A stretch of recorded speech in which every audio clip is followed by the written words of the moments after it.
HD सच्ची कहानियों पर आप सभी का स्वागत है। मेरे घर में थोड़े पैसों की प्रॉब्लम थी और यहाँ पर कोई ऐसा काम भी नहीं चल रहा था कि मैं थोड़े ज़्यादा पैसे कमा पाता। मेरे 2 बच्चे थे और मैं खुद बाजार में बर्तनों का काम करता था। हर बाजार वाले दिन बाजार में ले जाकर बर्तनें लगाता था और बेचता था, पर इसमें इतना मुनाफा नहीं था जिससे मेरा घर खर्च पूरा हो जाए। मेरे दोनों बच्चे प्राइवेट स्कूल में पढ़ रहे थे और माँ बाप की भी इतनी प्रॉपर्टी नहीं थी। मेरे पत्नी के पास थोड़े बहुत जेवर पड़े थे और कुछ माँ बाप की प्रॉपर्टी थी। मेरा एक दोस्त था जो मेरे ही साथ पढ़ता था, उसकी शादी हो गई थी और वह इसी तरह बेरोजगार था। उसने थोड़ा बहुत प्रॉपर्टी बेचकर दुबई वीजा लगवाया और वहाँ के दुकानों में सामान इधर से उधर ले जाने का काम करने लगा और महीने के ढेर सारे पैसे अपने घर में भेजने लगा। अब उसकी स्थिति बहुत अच्छी थी, उसके बच्चे प्राइवेट स्कूल में पढ़ रहे थे और उसका घर खर्च भी काफ़ी अच्छे से चल रहा था। मेरी पत्नी उसकी पत्नी से बातें करती थी और वह भी यही चाहती थी कि मुझे दुबई भेज दे। मेरी पत्नी ने अपना सारा जेवर बेचकर मुझे दुबई भेज दिया, लेकिन वहाँ भी मुझे कोई काम न मिला। इधर मेरी पत्नी 4 दिन से भूखी सो रही थी, मगर मेरे पास उसके पास भेजने के लिए पैसे नहीं थे। दुबई में साईं बाबा का विशाल मंदिर भी था, जिसमें उनके भक्त वहां पर काफी तादाद में उनकी सेवा करने और उनकी पूजा करने आया करते थे। मेरे पास दुबई में रहने का कोई ठिकाना नहीं था, तो मैं रात को साईं बाबा के दरबार पर रोते हुए सो जाता था। एक दिन 3-4 औरतें आईं और मुझे 1000 दिरहम देकर चली गई। अब रोज ही ऐसे होने लगा था। वे औरतें मुझे पैसे देकर साईं बाबा के मंदिर के पिछली साइड में चली जाती। आज मैं उन औरतों के पीछे गया तो मेरा कलेजा फट गया, क्योंकि वे औरतें तो। अब सुनिए मेरी पूरी कहानी मेरी जुबानी। मेरा नाम सुमित है। मेरे माँ बाप की बचपन में ही मृत्यु हो गई थी। मेरी मौसी ने मुझे पाल पोस कर बड़ा किया था, थोड़ा बहुत पढ़ाया भी था। जैसे ही मैं जवान हुआ और मेरी नौकरी लगी, मेरे मौसी ने मेरी शादी कर दी। मेरी पत्नी रेनू बहुत अच्छी औरत थी, सब कुछ ठीक चल रहा था। मैं अपनी सारी तनख्वाह अपने मौसी को लाकर दिया करता था, घर का खर्चा वही चलाती थी। मगर फिर अचानक से मेरी नौकरी चली गई। बड़ी मुश्किल से 1 महीना बीता था कि मेरी मौसी ने मुझे और मेरी पत्नी को अपने घर से चलता कर दिया और कहा कि अब तुम अपनी और अपनी पत्नी की जिम्मेदारी खुद उठा लोगे तो अच्छा है। अब मैं तुम पर बोझ ना बनूं। मैं अपनी पत्नी को लेकर अपने दूसरी मौसी के घर आ गया। मेरी ये वाली मौसी मुझसे अक्सर मिलने आया करती थी। जब मैंने उन्हें बताया कि छोटी मौसी ने मुझे घर से निकाल दिया और अब आपके अलावा हमारा कोई नहीं है, तब मेरी ये वाली मौसी एकदम से चुप हो गई थी। उनके चुप हो जाने से मैं समझ गया था कि वह भी ज्यादा दिन हमें यहाँ रखने वाली नहीं है। मेरी पत्नी बहुत साधारण और घरेलू औरत थी। मैंने रोजगार की तलाश शुरू कर दी। मैंने पढ़ाई कम की थी, इसलिए मुझे कोई जॉब भी नहीं मिल रहा था। इसलिए मेरी पत्नी ने कहा कि तुम बाजार में बर्तनों का कारोबार कर लो, क्योंकि मेरे पत्नी का भाई भी यही काम किया करता था। इसलिए मेरी पत्नी ने अपने भाई से बोलकर मेरी थोड़ी मदद करवा दी और मैं भी बाजार में काम करने लगा। काम मेरा ठीक नहीं चल रहा था, कभी कुछ बिकता और कभी नहीं बिकता। इसकी वजह से मैं बहुत परेशान था। मैंने बेरोजगारी में धक्का खा खा कर 5-6 साल खराब कर दिए। मेरी मौसी हम दोनों को मुफ्त में खिलाने और रखने में तंग होने लगी थी। मेरी पत्नी तो डर गई थी कहीं हमें यहाँ से भी ना निकाल दिया जाए। एक दिन तंग आकर मेरी पत्नी ने भी अपना सारा जेवर बेच दिया और मुझे पैसे देकर कहा कि मैं उन पैसों से दुबई चला जाऊं, वहां पर मुझे कोई काम मिल जाए। मैं अपनी पत्नी की कोशिश से दुबई आ गया। मुझे यकीन था कि अब मुझे नौकरी मिल जाएगी, मगर यहाँ भी वक्त अपने आप को दोहरा रहा था। जब मैं दुबई आया, मैंने अपने दोस्त को ढूंढने की बहुत कोशिश की और वह मुझे ना मिला। उसका फोन आया तो मैंने उससे पूछा कि तुम कहाँ पर काम करते हो, मुझे अपनी जगह पर काम लगवा दो। तो उसने कहा, यार यहाँ पर इतना काम नहीं है, तुम अपने आप ही यहाँ पर कोई काम ढूंढ लो। उसने भी अपना पलड़ा खींच लिया। यहाँ जान पहचान ना होने की वजह से मुझे किसी काम की समझ ना थी, ना ही मुझे अंदाजा हो रहा था कि नौकरी की तलाश में मुझे कहाँ जाना चाहिए। कुछ दिन तक तो मैं धक्के खाता रहा। मेरे पास यहाँ तो रहने और खाने पीने का भी इंतजाम नहीं था। लाख कोशिश के बावजूद भी जब मुझे कोई काम ना मिला तो मैं दुबई में एक साईं बाबा की मूर्ति पर चला गया। सारा दिन मैं वहाँ पड़ा रहता और उनकी सेवा करता। मैंने अब यहाँ अपना आने का मकसद भी भुला दिया था और नौकरी की तलाश भी खत्म कर दी। और फिर मेरी जिंदगी में कुछ ऐसे किस्से हुए जिन्होंने मुझे पूरा हिलाकर रख दिया। मेरे साथ ऐसे अनोखे काम हुए जिन्होंने कई बार मेरे रोंगटे खड़े कर दिए थे। मुझे यहाँ साईं बाबा के स्थान पर आज 10वां दिन था। एक रात मुझे ऐसा महसूस हुआ जैसे कोई मुझे बहुत गौर से देख रहा हो। मैंने उस एहसास को आते ही नजर इधर उधर घुमाई, मगर उस दिन कोई नजर में नहीं आया। मगर अगले दिन फिर से वैसा ही हुआ। मुझे ऐसा एहसास बुरी तरह चुभता था, जैसे कोई बहुत करीब से मुझे देख रहा हो। अब हर दिन और हर रात मुझे खुद पर किसी की नज़र जमी हुई महसूस होती रही। कुछ दिन ऐसा चलता रहा तो मैं तंग आ गया और ये मान लिया कि मुझे सिर्फ वहम हो रहा है। यहाँ सब साईं बाबा के चरणों में आते थे, किसी के पास इतना टाइम नहीं था कि मुझे देखे। उन्हीं दिनों मुझे वहाँ पर एक दयालु टाइप आदमी मिला। उसने मुझसे पूछा कि मैं सारा दिन यहाँ सेवा करता हूँ, रात को यहीं एक तरफ सो जाता हूँ, क्या मेरा कोई घर या घर वाले नहीं है? और क्या तुम्हारे पास कोई काम धंधा नहीं है? तुम कोई काम क्यों नहीं करते? उस भले इंसान के ऐसे पूछने पर मैं जोर जोर से रो पड़ा और गम में हो गया और अपना सर झुका लिया। मैंने उदासी से उस आदमी को अपनी पूरी कहानी सुनाई। मैंने सोचा कि जब दुनिया ने मुझे स्वीकार नहीं किया तो साईं बाबा के घर में रह लेता हूँ, क्योंकि मुझे यकीन है साईं बाबा मुझे खाली हाथ नहीं लौटाएंगे। मेरी बात पर उस आदमी ने नरमी से ही मुस्कुराकर मेरा कंधा थपथपाया और बोला, बिल्कुल सही कह रहे हो, साईं बाबा अपने बंदे को कभी खाली हाथ नहीं लौटाता। मगर याद रखो कि अब तुम्हारे लिए यहाँ कोई रोटी रोजी तो नहीं देने वाला। तुम यहाँ आराम से पड़े हो, मगर तुम्हारी पत्नी किस हाल में होगी उसके बारे में क्यों नहीं सोचते?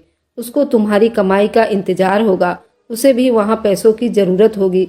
उसके इकलौते सहारे तो तुम ही हो और तुम यहाँ मायूस होकर बैठ गए हो।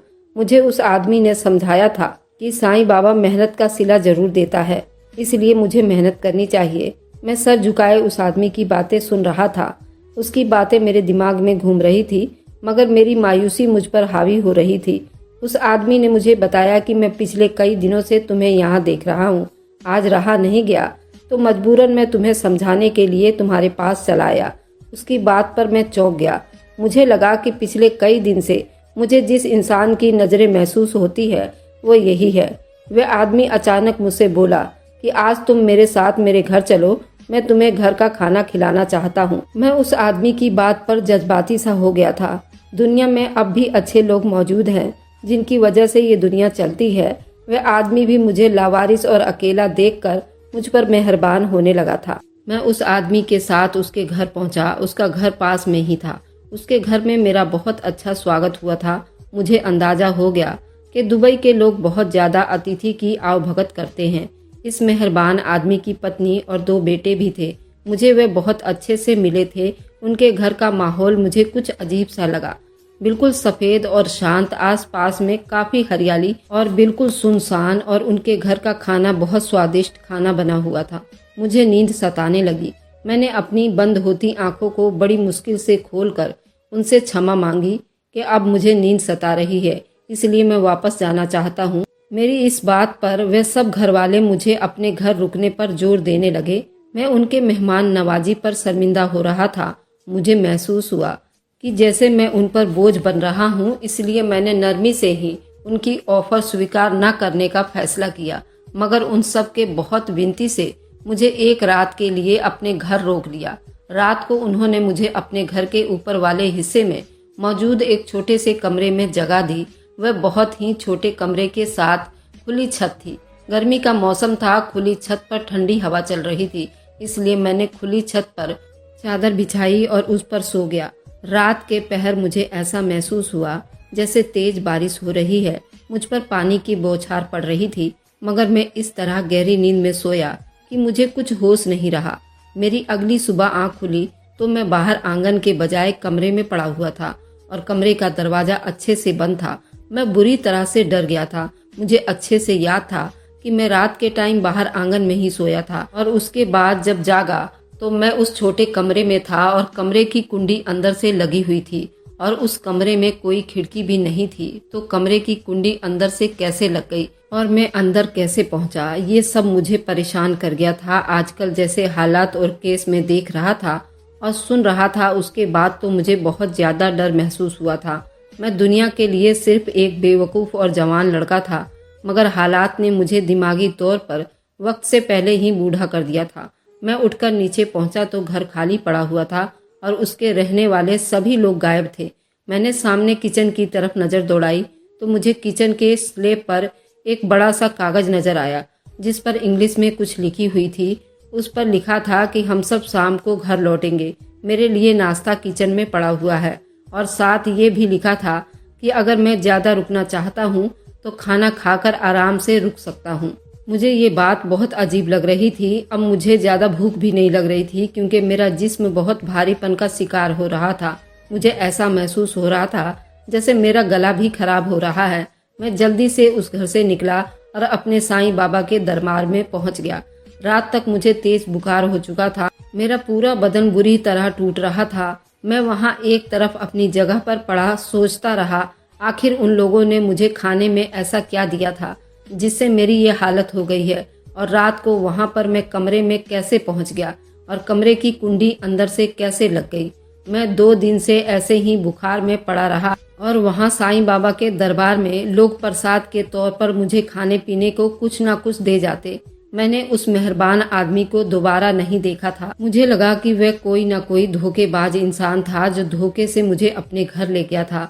मगर मेरे लिए हैरत की बात तो ये थी कि मेरे पास ऐसा कोई खजाना भी तो नहीं था कि जिसे लूटने के लिए मुझे बहकाया जाए। अभी मैं उस आदमी के बारे में बुरा भला सोच ही रहा था कि वह आदमी साईं बाबा के दरबार में चला आया और मुझसे मिलकर बोला उसकी पत्नी का एक्सीडेंट हो गया था, जिसकी वजह से उन सबको इमरजेंसी में अस्पताल जाना पड़ा था। वह मेरे लिए फिक्रमंद हो रहा था और मुझसे पूछ रहा था कि उस दिन मैं नाश्ता किए बगैर क्यों आया, जबकि मैं कागज पर तुम्हारे बारे में लिख चुका था। मैंने उससे घबराते हुए सर झटक कर कहा कि मैं उस दिन के आवभगत के लिए आपको धन्यवाद करता हूँ। उसने मुझे एक रात अपने घर में मेहमान ठहराया था, मगर मुझे उसके साथ ज्यादा संबंध बनाने में कोई दिलचस्पी नहीं थी। मेरा इग्नोर भरा शब्द उस आदमी को मायूस कर गया था। वह धीरे से मुस्कुराकर वहां से चला गया। मुझे अपने इस बुरे व्यवहार पर अफसोस हो रहा था, मगर मैंने उस आदमी को जाने दिया क्योंकि मुझे यकीन था वह इंसान बुरा इंसान नहीं है। लेकिन उस दिन उसके घर में मेरे साथ कुछ गलत जरूर हुआ था। उस किस्से को अभी कुछ ही दिन हुए थे कि एक दिन रात के टाइम साईं बाबा के दरबार में उनके ध्यान में बैठे अपने गम को भुलाने की कोशिश कर रहा था। मेरे पास वहीं की दुबई की 4-5 औरतें आईं और मुझसे बातचीत करने लगी। मैं हैरानी से उन्हें देख रहा था क्योंकि मैं उन्हें नहीं पहचान पाया था। मैं हैरान और उलझे हुए शब्दों में उन्हें जवाब दिया, मगर उनकी अगली हरकत ने मुझे ज्यादा हैरानी में डाल दिया। जब वह मेरे जवाब देने पर तसल्ली से उठकर खड़ी हुई और मुझे पैसे पकड़ाकर वहां से चली गई। मैं हैरानी से उन्हें देखता रहा। अपने हाथों में वे नोट देखकर मेरी आंखें फटने वाली हो गई थी क्योंकि वह 1000 दिरहम थे। मैं उन पैसों को बड़ी हैरानी से देख रहा था।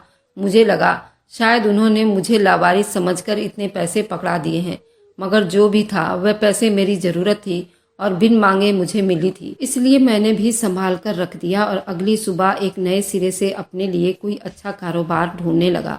मेरा दिन वैसे ही खराब चल रहा था। मुझे साईं बाबा के आसपास में कोई काम नहीं मिल रहा था और मुझे वहां से दूर भी नहीं जाना था, इसलिए शाम होने पर मैं मायूस होकर वापस लौट आया था। रात हुई तो वही 4-5 औरतें मेरे पास आई। मैं उन्हें देखकर डर गया था। मेरा ख्याल था कि शायद वह अपने दिए गए पैसे वापस मांगने के लिए आई हो या कुछ कहना चाह रही हो। मुझे पहले दिन की तरह 1000 दिरहम पकड़ाकर चली गई। मैं अब हैरान हो रहा था। मैंने शुरू दिन से ये देखता रहा, साईं बाबा के अलावा वहां पर कोई किसी को नहीं पहचानता और कोई किसी से बात भी नहीं करता। साईं बाबा के दरबार में लोग अपना माथा टेकते और उनसे अपनी मुरादें मांगते और चले जाते। कोई किसी से बिना वजह बात नहीं करते थे। उन औरतों का बिना वजह मुझे पैसे देकर जाना मुझे भी हैरानी में डाल रहा था। अब ये पैसे मामूली तो नहीं थे कि मैं उसे भीख समझ लेता। पहले तो मैं ये सोचकर परेशान हो रहा था, साईं बाबा की मदद समझकर खुश हो गया था। ये काम तो फिर अब रोज होने लगा था, बल्कि अब ऐसा होने लगा था वे औरतें आती और मुझे 1000 दिरहम पकड़ाकर चली जाती। मैंने बहाने से वहां पर रहने वाले आसपास के लोगों से उन औरतों के बारे में पूछा तो उन्होंने जवाब दिया, तो उसे सुनकर मेरे रोंगटे खड़े हो गए थे। मैं बिल्कुल घबरा सा गया था। सब लोगों से पूछने लगा, मगर मुझे सबसे एक ही जवाब मिला था, जिसे सुनकर मेरा पूरा बदन कांपने लगा था। अगले दिन मैं उन औरतों के आने से पहले एक जगह जाकर छुप गया ताकि वह औरतें मुझे देख ना पाएं, क्योंकि मैं उनके मुंह पर कुछ नहीं कह सकता था। पिछले 10-15 दिनों से उनसे मैं पैसे ले रहा था। उन पैसों को भी बार बार चेक कर चुका था। वह बिल्कुल असली नोट थे। मैं वह लौटाना भी नहीं चाहता था। मैं सफाई के बहाने एक तरफ छुपा हुआ था। मुझे तब अचानक से झटका लगा था जब वह औरतें छुपी हुई जगह पर भी मुझे ढूंढते हुए आ पहुंची थी। उनके सामने आने पर मैं इतना डर गया था कि चुप से अपनी जगह सुन्न होकर खड़ा हो गया। उन औरतों ने मुझे पैसे पकड़ा दिए और वहां से चल पड़ी। मैं पैसे लेकर वहीं सर पकड़कर बैठ गया था। मुझे यकीन नहीं हो रहा था सही में वो मुझे ये पैसे खामखा नहीं दिए जा रही थी। मैं बिल्कुल किसी बड़ी मुसीबत में फंसने वाला था और मैं उससे पहले कहीं छुप जाना चाहता था, मगर मैं ऐसे नहीं कर पा रहा था। उस सब के बावजूद मेरे अंदर उन पैसों का लालच भी पैदा हो गया था। मैं अपने देश में ही बेरोजगार का शिकार था और इतनी दूर 7 समुंदर पार करके आने के बाद भी मेरी बदनसीबी पर कोई फर्क नहीं पड़ रहा था। मैं जब से यहाँ पर आया साईं बाबा के दरबार पर रो रो कर सोया करता था और उनसे प्रार्थनाएं करता रहता था, मेरी हर मुश्किल दूर कर दे साईं बाबा। मगर मेरे साथ ये सब क्या हो रहा था, मुझे कुछ समझ नहीं आ रहा था। मैंने उस पैसे का एक बड़ा सा हिस्सा अपनी पत्नी को भेज दिया और फोन करके उसका हाल चाल लिया। मेरी पत्नी तो खुशी से निहाल हो रही थी और बोली कि ऐसे ही मेहनत करते रहो, साईं बाबा तुम्हें जल्दी कामयाबी देगा। मैं अपनी पत्नी की प्रार्थनाओं पर मायूस हो गया था। मैं उससे क्या बताता। मैं अब भी कोई काम नहीं ढूंढ पाया हूँ और ये पैसा वे 4-5 अजीब औरतें देकर जाती हैं। मुझे वे आदमी वहाँ पर रोज नजर आता जो मुझे अपने घर पर ले गया था। मैंने कई बार महसूस किया जैसे वो मुझे देखता रहता था और मेरी खबर लेता रहता था। एक दिन मुझे मिला और बोला, मैं तुमसे जरूरी बात करना चाहता हूँ। बात तुम्हारे काम के बारे में है। शायद वो मेरे लिए कोई नौकरी ढूंढ चुका था। मैंने सुना तो साफ मना कर दिया। साईं बाबा जानते थे कि मेरे दिल में सिर्फ यही डर था, मैं उस आदमी के हाथों खिलौना ना बन जाऊं या मेरे साथ ये लोग कुछ गलत ना कर डाले। जबकि दूसरी तरफ डर के बावजूद भी उन अनजान औरतों से मैं पैसे वसूल किए जा रहा था। और गरीबी ऐसी चीज है जो अच्छे भले इंसान को भी बेवकूफिया करने पर उस्का देती है। फिर मैं तो एक मजबूर और लाचार सा लड़का था जिसे अपने छोटे छोटे बच्चों के लिए पैसे चाहिए थे। मैंने अपने दिल को बड़ी तसल्ली दी। साईं बाबा का सेवा करने के साथ साथ वहाँ के साफ सफाई और वहाँ के श्रद्धालुओं को, आने जाने वालों को पानी वगैरह पिलाया करता था। ऐसे काम करके मैं खुद को तसल्ली देने लगा था। उन औरतों से मिलने वाला पैसा मेरी इस मेहनत का सिला है। मगर एक दिन औरतें मेरे पास आईं तो मेरे साथ कुछ लोग बैठे हुए थे। वे झिझक कर दूर रुक गई। मैं उठकर उनके पास पहुंच गया। उन्होंने मुझे पैसे दिए और चली गई। मैं पैसे गिनने में बिजी हो गया था। साईं बाबा के दरबार में जो भी लोग मेरे साथ बैठे हुए थे मेरी तरफ देखकर हैरान हो रहे थे। वहाँ मेरे साथ जितने लोग बैठे थे उन लोगों के शब्दों ने मुझे हैरान कर दिया और कांपने पर मजबूर कर दिया। मैंने वह पैसे अपनी जेब में छुपा कर रखे और चुप से अपनी जगह पर जाकर बैठ गया। जब इतने ज्यादा लोगों से दुबई के उन औरतों के बारे में एक जैसे शब्द सुने तो मैंने सोच लिया कि मैं उन औरतों की हकीकत जानकर रहूंगा। मैं नहीं जानता था कि उनकी हकीकत मेरे ऊपर ऐसा झटका पहुंचाने वाली थी कि मैं कई दिन तक अपने आप को समझ नहीं पाऊंगा। अगले दिन शाम ढलते ही वे औरतें मेरे पास पहुंची और मामूली के हिसाब से उन्होंने मुझे पैसे पकड़ाए तो मैंने वह पैसे अपने पास रख लिए। उन लोगों के उठकर जाने के बाद मैं खुद भी उठकर खड़ा हुआ। मैंने उनकी थोड़ी दूर जाने का इंतजार किया ताकि वह मेरा पीछा करने की हकीकत को महसूस न कर ले। वह औरतें साईं बाबा की पिछली साइड पर जाकर तेजी से चलने लगी। मैं भी कुछ दूरी पर रहकर उनका पीछा करने लगा। वह किसी सुनसान जगह की तरफ बढ़ रही थी, मगर मैं किसी भी कीमत पर उनकी हकीकत जान लेना चाहता था, इसलिए बिना सोचे समझे उनके पीछे जाने लगा। वह औरतें बहुत दूर जाकर कुछ झाड़ियों के पीछे होकर दूसरी तरफ मुड़ गई थी। मैं भी पीछे चलते हुए जब झाड़ियों के पास पहुंचा तो वह औरतें गायब हो चुकी थी। मुझे बिल्कुल नजर नहीं आ रही थी। मैं उनको ढूंढता रहा मगर वो मुझे कहीं दिखाई नहीं दे रही थी। अंधेरा होने की वजह से मैं उनके पीछे लेट पहुंचा था और वह कहीं गुम हो गई थी। मैं उस दिन तो मायूस होकर लौट आया था, मगर अगली दफा औरतें वैसे ही मेरे पास आई तो मैंने फिर से उनका पीछा किया और इस बार उनसे थोड़ी ही दूरी पर था ताकि मैं उनकी सच्चाई जान सकूं। वैसे ही तेज रफ्तार से आगे बढ़ती चली जा रही थी। मैं भी उनके पीछे चलता जा रहा था और आज भी वही झाड़ियां आई। तब मैं उनको झाड़ियों की तरफ से मुड़ते ही मैंने फुर्ती से वहां जाकर देखा। जो मंजर मेरी आंखों के सामने आया तो मेरे होश उड़ गए थे। मैं फटी फटी आंखों से सामने देख रहा था और मेरा पूरा बदन डर के मारे कांप रहा था। एकदम मैं होश में आया और भागते हुए वापसी के लिए कदम बढ़ाए। मेरी हालत बहुत बुरी हो गई थी और मैं अपने साईं बाबा के दरबार पर गिरते हुए अपने उल्टी सीधी सांस बराबर करने लगा था। अगली सुबह मुझे डर से बहुत ज्यादा बुखार हो चुका था। शाम के टाइम अपनी जगह पर गुमसुम बैठे हुए मैं अपना पूरा ध्यान अपने साईं बाबा के चरणों पर था। वह औरतें मेरे पास न आए। मैं उनसे इतना पैसा ले चुका था कि उनको रोकना भी मुश्किल हो गया था और अब उनका आना, मुझसे मिलना मुझे बहुत डर में डाल रहा था। मैं खुद को किसी मुश्किल में नहीं फंसा सकता था, मगर मेरी प्रार्थना नाकाम हो गई थी और वे दुबई की औरतें मेरे पास फिर से आईं। वह मुझे पैसे देकर जाने लगी तो मैंने हिम्मत करके उनके पीछे चल पड़ा। वह कुछ दूर गई थी कि मैं उन्हें बुलाकर रोक लिया और अपने कांपते हुए होठों से मैंने उनसे विनती की वह ना ही मुझे पैसे दे ना ही मेरी मदद करे। मैं अब उनसे ज्यादा पैसे नहीं ले सकता। मैं उनसे बात करते हुए रो पड़ा था और उनसे पूछने लगा था कि उनको मेरा ख्याल ही क्यों आया, जबकि मैंने कभी किसी से मदद नहीं मांगी थी।